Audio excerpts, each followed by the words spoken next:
வந்து ஒரு ஃப்ராக்குக்கு வந்து ஒன் சைடு மாடல் வந்து ஒரு கம்ப்யூட்டர்டு மிஷின் எம்ப்ராய்டிங் வந்து பார்க்க போகிறோம். இதுதான் வந்து அந்த டிசைன். இதான் வந்து நம்ம இப்போ வந்து மிஷினில் ஏற்றி எப்படி வந்து ரன் பண்ணுறோம் அப்படின்னு உள்ளதை பார்க்க போகிறோம். அப்படி வாங்க மிஷினில் போகலாம். காப்பி பண்ணி மிஷினில் போட்டாச்சு. போட்டுட்டு இப்போ வந்து இதான் அந்த டிசைன் வந்து இப்படி தான் வரும். நம்ம சிஸ்டத்தில் இந்த காப்பி பண்ணி இங்கே ஏற்றிச்சுன்னு இந்த மாதிரி தான் வரும். நம்ம இப்போ இங்கே ஏற்றி கலர் இதெல்லாம் வந்து செலக்ட் பண்ணி ஆல்ரெடி வச்சுருக்கோம். இப்போ வந்து 4 கலரில் வந்து கஸ்டமர் கேட்டிருக்காங்க. அந்த 4 கலரை வந்து த்ரெட்டை வந்து இங்கே வந்து த்ரெட்டை வந்து ஆல்ரெடி போட்டுட்டேன். இப்போ அதை வந்து இங்கே செலக்ட் பண்ணணும். த்ரெட்டை வந்து செலக்ட் பண்ணியாச்சு. செலக்ட் பண்ணிவிட்டு இப்போ வந்து பாயிண்ட்டை செலக்ட் பண்ணி ஓட்ட போகிறோம்.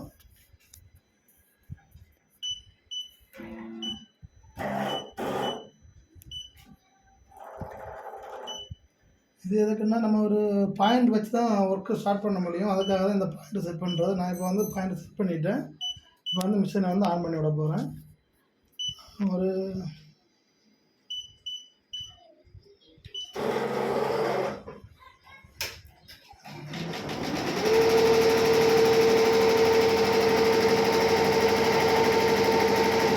இது வந்து சும்மா ஒரு அவுட்லைன். இது வந்து நெக்கோட அவுட்லைன் தான். சும்மா ஒரு மார்க்கிங் மட்டும்தான் இது.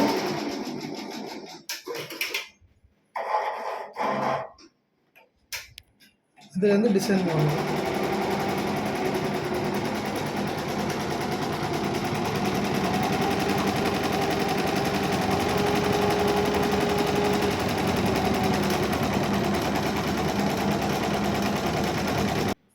இதே டிசைன் வந்து கம்ப்ளீட் பண்ணும்போது நான் எந்த மாதிரி வருது அப்படிங்கிறத நான் காட்டுறேன். இதில் எனக்கு நிறைய ஒர்க் இருக்குது. நான் பண்ணிவிட்டு காட்டுறேன். ஓகேவா?